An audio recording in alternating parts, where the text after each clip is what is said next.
eternally stressed, eternally stressed, that is, by life's demands. Then on top of it, there's national politics and devastating local flooding. The news has been very difficult. It's been very heavy, very negative, and sometimes it feels like the world is on fire, doesn't it? And it can be more than we can handle. So what do we do?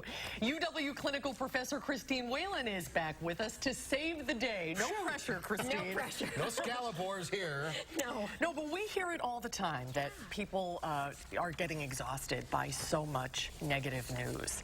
Yeah. That perception is sort of becoming reality, isn't it? It's true. And, you know, my research shows that as the world seems to be ending around us, what people kind of tend to do is pull inward.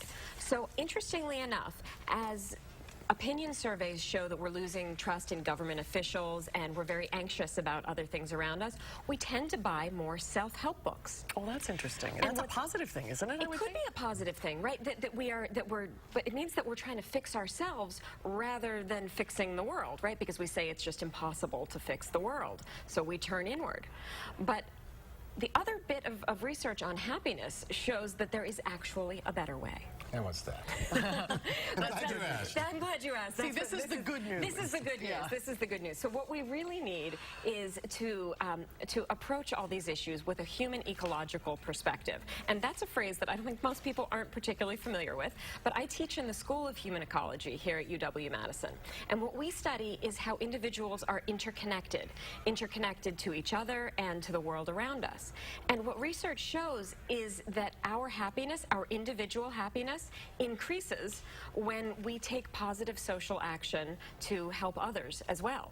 So rather than just turning inward, taking this ecological interdependent approach actually makes us happier. So, for example, you're watching the flooding and you're feeling depressed and overwhelmed by it, but if you actually get out and help somebody fill sandbags, then it makes it more manageable. Is that sort of what you mean? Right. So you think about what you are most passionate about, where you can use your resources of time and money, and get involved. Now, that's not to say that you don't want to pay attention to yourself and your own personal improvement. Absolutely. But real happiness and thriving is a mix of both. Does it help, or does it do any good just to turn it all off? I have tried that.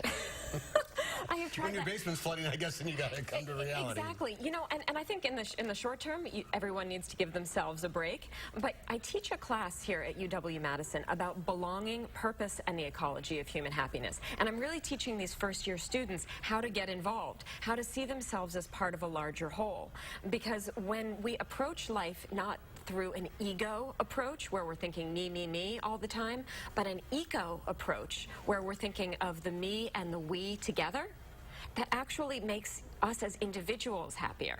So turning it all off and tuning out, maybe in the short term, but in the long term, getting involved about the things that you care about to make a difference. So if politics are on your mind, get out and campaign or volunteer your time to a political party of your choice. That's right. We have midterms coming up. I mean, get involved and try to make a difference about what matters to you. That sense of individual empowerment actually boosts self-efficacy and makes you as an individual happier.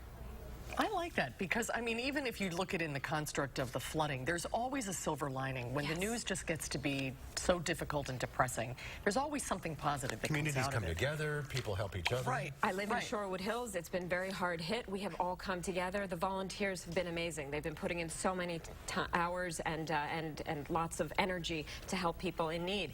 I know the whole community has come together around that, and it's been really amazing to see. So that helps you inside. It does. It helps us as individuals, and it helps the community. That's human ecology in action. So here now you've learned a new term, human ecology, right? How we interact with our natural built and social environments to all become happier people. I love the eco versus the ego. Yes. That's a good thing to think about. So the class is called Eco-You, and it's about an ecological approach to your individual well-being. So if you think the world's on fire, grab a bucket. Indeed. Get involved. Emily, thank you.